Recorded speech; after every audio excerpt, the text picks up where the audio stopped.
وبيقرر يسافر. بيحاول يقنع ميرف بنته انه لازم يمشي، لازم يلاقي كوكب جديد، الارض بتموت. ميرف بترفض تسيبه يمشي وبتتحايل عليه ما يسافرش، بتقوله انها فكت رسالة الشبح، بيقوله يستنى ما يمشيش، بس هو ما بيصدقهاش.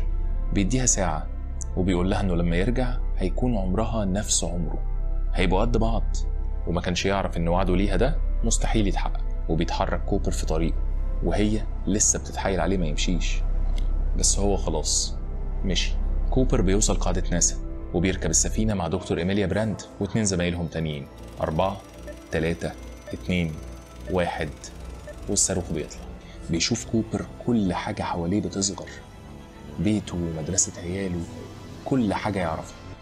سمع صوت بنته بيتردد في ودنه، أرجوك ما تمشيش. بس خلاص كان عدى الخط اللي مفيش منه رجوع، خط الزمن نفسه.